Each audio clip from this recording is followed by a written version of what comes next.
tenemos que seguir profundizando, que las desigualdades hoy en el trabajo implican que nos hagan hacer tareas que quizás no nos corresponden, implica que nos puedan decir cosas que no están bien, pero en la calle, en la vida, implica también perder la vida. Entonces es importante que sigamos profundizando en estos temas. Bueno, quiero presentarle a Corina Enríquez Fernández, es investigadora del CONICET y miembro del CIEP. ¿De qué hablamos cuando hablamos de problemas de desigualdad de género en el ámbito del trabajo? Creo que por ahí lo primero que se puede señalar o sintetizar es que es una cuestión que refiere a la experiencia diferente que varones y mujeres tenemos en el mundo del trabajo. Que es una experiencia diferente, pero que es una diferencia que refiere a una desigualdad. Para quienes pensamos o valoramos la igualdad como aspiración, se transforma entonces en un problema de justicia, ¿no? Por la cual reconocerlo como un problema, por la cual tratar de comprenderlo, de mostrarlo y de pensar juntas y juntos cómo podemos transformar este problema. Bueno, y el problema a mí me parece que tiene en el espacio del mundo del trabajo dos manifestaciones o dos dimensiones. La primera es el problema del concepto mismo de trabajo y de cómo se distribuyen distintos tipos de trabajo, particularmente en relación a lo que es reconocido socialmente como trabajo, que tiene que ver con aquel trabajo que se hace para el mercado, para el mundo de la producción y del intercambio, y el trabajo que se hace en el ámbito de los hogares y que tiene como función principal reproducir cotidianamente la vida. En general, cuando se habla de trabajo, se piensa solo en una dimensión, que es la del trabajo en el mercado, ¿no? ¿Trabajás? Es la pregunta habitual. Sí, trabajo en el Inca. Una mujer o una persona que se dedica full time a cuidar de los hijos e hijas de ella y de la pareja con la que convive, le preguntan, ¿trabajás? No, soy ama de casa. O no, cuido a mis hijos. Entonces, esta forma tan coloquial de referirnos al trabajo da cuenta de este primer problema que me parece a mí que hay o que es la base de la desigualdad en el mundo del trabajo, que tiene que ver con cómo comprendemos el trabajo socialmente y cómo valoramos diferentemente los tipos de trabajo. Y el hecho de que exista una división sexual del trabajo, es decir, una manera en que estos distintos tipos de trabajo se distribuyen entre varones y mujeres, hace que este sea un problema de desigualdad de género. Y la otra dimensión, me parece, es lo que sucede en el ámbito específico del mercado laboral, es decir, en el ámbito específico del trabajo que se hace para el intercambio mercantil, para la producción de bienes y servicios, donde hay mecanismos específicos de discriminación de género. Si no existiera toda esta dotación de trabajo que no se considera trabajo y que cotidianamente hacemos las personas para cuidarnos a nosotras mismas y para cuidar a las personas con las que convivimos, el sistema no podría reproducirse tal cual es, porque si no existiera este trabajo de reproducción cotidiana de la vida, no existiría fuerza de trabajo reproducida cotidianamente disponible para que el capital la contrate en los diferentes espacios de las relaciones de producción capitalistas. La división sexual del trabajo es un proceso social por el cual se atribuyen trabajos a mujeres y trabajos a varones. Entonces es una construcción social dinámica que se va transformando en el tiempo y que eso es lo que nos permite pensar que se puede transformar, que si consideramos que la actual división sexual del trabajo es injusta, podemos efectivamente transformarla. Y como les decía, esto ha ido cambiando con el tiempo y lo que ha sucedido es que las mujeres nos hemos ido incorporando creciente y aceleradamente al ámbito del trabajo productivo, pero no ha sucedido con la misma velocidad, con la misma intensidad que los varones se fueran incorporando al trabajo de cuidado, al trabajo reproductivo, porque estos dos trabajos tienen esta diferente valoración y la expresión más clara de esta diferente valoración social en torno a este trabajo es la existencia o no de remuneración. El trabajo para el mercado es mayormente remunerado, el trabajo de cuidado es mayormente no remunerado. El trabajo para el mercado tiene muchas más posibilidades de ser un trabajo amparado para algún tipo de protección social, si bien hay mucho trabajo para el mercado que tiene débil protección social o que no la tiene, y el trabajo de cuidado claramente, el trabajo de cuidado no remunerado, carece de protección social. El problema entonces es que si estos dos ámbitos de trabajo son así de diferentes y tienen estas diferentes valoraciones sociales y estas diferentes compensaciones en términos de remuneración y en términos de protección, dedicarse a uno u otro trabajo, distribuir el tiempo propio entre los dos trabajos de manera diferente implica desigualdades. Y principalmente carecer de la posibilidad de acceder a un ingreso monetario o poder acceder a ingresos monetarios muy mínimos porque no se puede destinar mucho tiempo a ese trabajo es una de las pautas principales, de los determinantes principales de la desigualdad. Porque los tres actores que mencioné, Estado, mercado y hogares, no asumen la misma responsabilidad en el cuidado de las personas. Si recogemos la poca y débil evidencia existente, podemos afirmar o podemos confirmar la sensación que tenemos, que es que la mayor parte del cuidado lo asumen los hogares y que el Estado actúa de manera complementaria y que el mercado actúa para algunos sectores socioeconómicos que son los que tienen la capacidad adquisitiva como para comprar servicios de cuidado. Y el Estado actúa de manera complementaria básicamente porque hay una consideración social bastante consensuada, que es que el ámbito preferido del cuidado es el hogar. Entonces ahí cuando los hogares no pueden cuidar por las circunstancias que sean, el Estado tal vez interviene. Lo que confirmamos es que quienes acceden a servicios mercantiles privados de cuidado son solo los hogares que pueden hacerlo. Los servicios de cuidado no son servicios baratos, son servicios costosos, y solamente los hogares que cuentan con el poder adquisitivo suficiente pueden acceder a estos servicios de cuidado en el mercado. Y entonces aquí se cruzan dos formas de desigualdad. Por un lado, la desigualdad de género que mencionamos, que surge como consecuencia de la división sexual del trabajo, que hace que en el ámbito del actor principal del cuidado, que son los hogares, la mayor parte del cuidado lo hagan las mujeres. Y por otro lado tenemos la desigualdad socioeconómica, la desigualdad de clase, que determina que algunos hogares van a tener mayor posibilidad que otros de derivar al ámbito extradoméstico, fuera del hogar, una parte de ese cuidado contratando servicios de cuidado.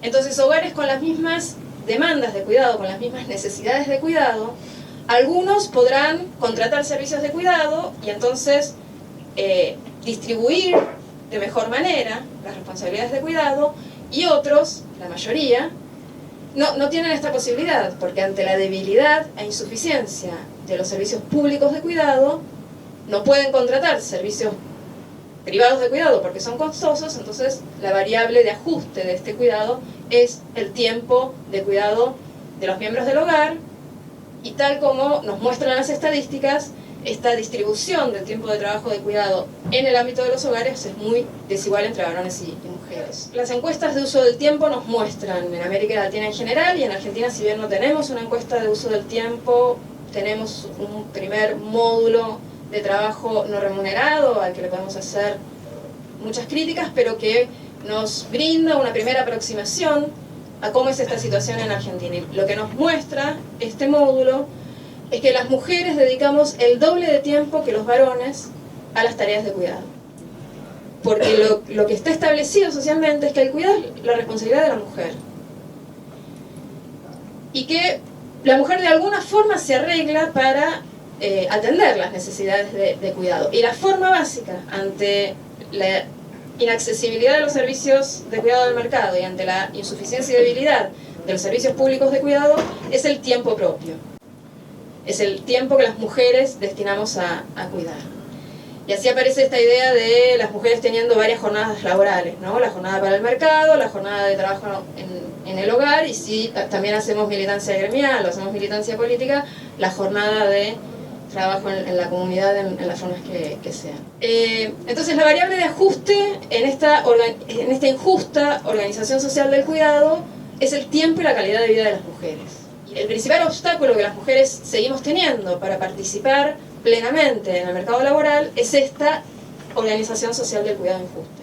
Pero además hay mecanismos de discriminación que son propios del mercado laboral y que son también los que van a dar cuenta de estas desigualdades. Y un mecanismo muy fuerte que funciona en el mundo y en todos los espacios de la vida y que también funciona en el mercado laboral son los estereotipos de género. La presunción de que mujeres y varones tenemos capacidades diferentes para diferentes cosas. Entonces existe la discriminación de las mujeres por la presunción de que en algún momento se van a embarazar y van a tener hijos e hijas, y como ellas van a ser las principales responsables del cuidado, esto va a generar algún tipo de colisión con sus responsabilidades de cuidado. Las mujeres estamos empleadas en la docencia, en trabajos que parecen una traslación del cuidado del ámbito de los hogares al ámbito del mercado, en trabajadoras de la salud, trabajadoras de la educación, trabajadoras de casas particulares, el antiguamente llamado servicio doméstico. A las mujeres podemos ir subiendo en la escalera de jerarquías ocupacionales, pero nos vamos quedando en el camino, y en la punta de la pirámide ocupacional hay mucha mayor proporción de hombres que de mujeres. Persiste en el mundo del trabajo remunerado la brecha de ingresos por trabajo. Las mujeres en promedio tenemos ingresos menores que los hombres, y esta naturalización de la capacidad de las mujeres para cuidar deviene del hecho biológico, cierto, innegable, de que las mujeres tenemos capacidades que los hombres no tienen, que son las de parir y amamantar. El parir y amamantar nos hacen aptas para eso, para parir y amamantar, pero no nos hacen naturalmente más aptas que los varones para preparar la comida, para calentar la mamadera, para cambiar los pañales o para limpiar el baño. Y está naturalizado que sí, que tenemos estas capacidades mayores que los hombres. Y está naturalizado en la sociedad, y está naturalizado en los varones, y está naturalizado en las mujeres. Entonces no es un tema que se lee en un libro, es un tema que vivimos todas y todos inevitablemente, con los matices y con las mayores o menores posibilidades que hemos tenido. Todas y todos vivimos esta situación en nuestra vida cotidiana, con estas derivaciones que se vinculan con nuestra autonomía y con las posibilidades mayores o menores que tenemos de decidir lo que queremos hacer, empezando por el decidir si queremos o no tener hijos. Es otra cuestión naturalizada, ¿no? Que las mujeres vamos a ser madres. Desde esa misma posibilidad de elegir no serlo, hasta si lo somos, cómo decidimos vivirlo. Creo que es un problema que requiere construir demandas en torno a él para transformarlo. Creo que para poder transformar esta situación de desigualdad, lo que necesitamos es volver a construir una idea social sobre el trabajo y redistribuir el trabajo, todo el trabajo de cuidado y el trabajo para el mercado, porque si no redistribuimos el trabajo para el mercado, nos va a ser mucho más difícil redistribuir el trabajo de cuidado. En México han llegado a la conclusión de que el trabajo de cuidado no remunerado equivale en términos económicos al 20% del PBI. Y probablemente a la mayoría de ustedes el 20% del PBI no les diga nada. Pero para que tengan una referencia para comparar, en México las exportaciones de petróleo de México son menos del 20% del PBI. Las remesas que los millones de mexicanos migrantes en el mundo mandan a México son menos del 20% del PBI. Entonces las mujeres mexicanas hoy están contribuyendo con su trabajo no remunerado a generar un valor económico equivalente a eso, a 20% del PBI, que es un montón. Y esta herramienta nos sirve para visibilizar el problema. Luego lo que tenemos que discutir socialmente es cuál es la demanda que construimos a partir de esta evidencia. Si mayormente las mujeres estamos contribuyendo a generar valor económico en esta magnitud, gratuitamente, ¿qué pedimos? ¿Que nos paguen? Es la discusión que podemos dar. Hay algunas corrientes que dicen sí, lo que se requiere aquí es algo del tipo salario del ama de casa. Y hay otras corrientes que dicen, bueno, efectivamente al trabajo de cuidado no remunerado hay que reconocerlo y hay que compensarlo de alguna forma, pero si la forma es el salario del ama de casa, vamos a estar transfiriéndole ingresos monetarios a las mujeres que realizan este trabajo, que no está nada mal, pero no vamos a estar consiguiendo que se transforme esta división sexual del trabajo. Entonces, como demanda, puede ser una demanda que nos tire para atrás en la transformación. Entonces, esta es una discusión abierta. En lo que hay consenso es en que este trabajo se tiene que visibilizar, porque es una raíz de la desigualdad. Digo, hay consenso entre quienes aspiramos a una sociedad más igualitaria, ¿no? En Argentina no tenemos estadísticas. Pero además en Argentina no tenemos, desde antes de no tener estadísticas, no tenemos información que nos permita construir un diagnóstico de la organización social del cuidado. Entonces lo que necesitamos es información que dé cuenta de cómo estos tres actores de los que yo hablaba participan en la producción y distribución de cuidado. Para dar cuenta, para mostrar nuevamente la injusticia y poder fortalecer la construcción de nuestras demandas por el cambio. La idea de corresponsabilidad social refiere a estas dos cosas a la vez, a una distribución justa de responsabilidades entre actores y a una distribución justa de responsabilidades entre varones y mujeres. Y entonces podríamos construir demandas de políticas públicas de cuidado. Y acá algunas observaciones. La primera es que no tenemos ni que construir la demanda de políticas públicas de cuidado, ni que construir las políticas públicas de cuidado pensando en que son políticas para las mujeres. Porque justamente eso es lo que nos va a permitir la transformación. Porque si pensamos en demandar políticas para las mujeres, a lo sumo lo que vamos a estar haciendo es aliviando la tensión de la conciliación, pero no vamos a estar transformando. De nuevo, me parece que el paradigma en este campo es el paradigma de la transformación.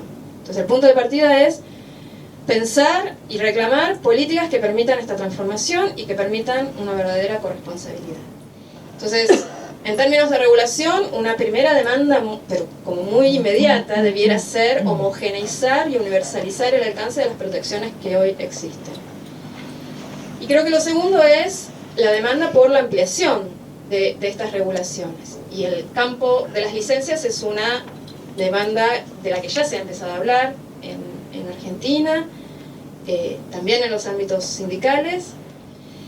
Entonces me parece que la insistencia tendría que venir sobre todo por el lado de la ampliación de las licencias paternales y la implementación de licencias parentales. Las licencias maternales y paternales son las que tienen que ver con el hecho del nacimiento y el primer tiempo de vida del hijo y la hija. Las licencias parentales son las licencias disponibles tanto para madres como para padres y asociadas no con el nacimiento sino con la crianza de los hijos.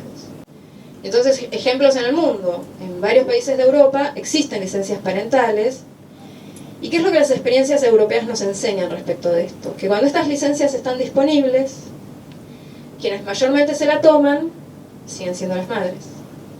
Y que para que actúen en un sentido transformador hay que generar algún mecanismo que en algún sentido obligue a los hombres a tomarse también estas licencias. Entonces, las demandas por servicios de cuidado tienen que ser demandas por servicios accesibles, por coberturas universales, por servicios de calidad y por servicios que se adapten a las necesidades múltiples y diversas. Una es la dimensión del cuidado de niños y niñas, y ahí la demanda por jardines, y ATE ha estado trabajando. La Constitución de la Ciudad de Buenos Aires establece que los niños y niñas tienen derecho a la educación desde que tienen 45 días en adelante.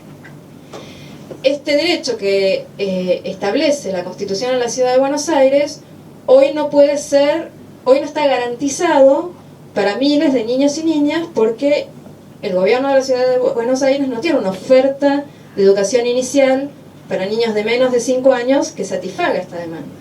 Entonces aquí hay ya una norma que nos permite construir una demanda muy concreta, que es exigir un derecho que ya existe y que el Estado tiene que garantizar ampliando la oferta de educación inicial. La sola demanda de ampliación de la cobertura de establecimientos de gestión pública de doble jornada en la educación inicial y primaria le cambiaría la vida cotidiana a un montón de hogares. Y creo que hay que empezar a pensar servicios específicos para personas mayores, que hoy son sumamente insuficientes. Es que este tema entre en la agenda de los sindicatos como una demanda en las negociaciones con las empresas o con los sectores empleadores.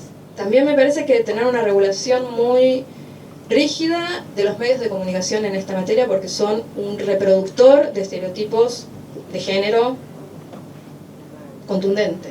Que en nuestros propios hogares tenemos que hacer el esfuerzo de desnaturalizar estas distribuciones de género del cuidado. Pero bueno, continúa en nuestra casa amplia, que es el gremio en el que participamos, y me parece que acá hay varios desafíos. Me parece que un desafío inicial y muy difícil es concientizar a nuestros compañeros. Se puede conseguir fortaleciendo la participación de las mujeres en todas las áreas y fortaleciendo los liderazgos femeninos, los liderazgos de las mujeres. Yo lo diría de esta forma, me parece que lo que hay que hacer es fortalecer liderazgos feministas. Y bueno, y finalmente creo que todo esto va a ayudar a construir la posibilidad de impulsar los temas específicos vinculados con este tema en la agenda gremial, en el ámbito de las negociaciones colectivas, y me parece que para eso lo que hace falta es plantearse una agenda integral y gradual. Y creo que en este sentido hay que darse una discusión amplia de cómo establecer prioridades, de cómo establecer secuencias, de qué se debería tratar de impulsar primero y qué viene después. O sea, esta idea de secuencialidad e integralidad y cómo esto se vincula con los otros reclamos gremiales, ¿no? Cuando los compañeros dicen, bueno, pero acá lo que necesitamos son mayores salarios, sin duda, pero si tuviésemos las demandas de cuidado mejor resueltas, probablemente nuestros salarios nos rendirían más.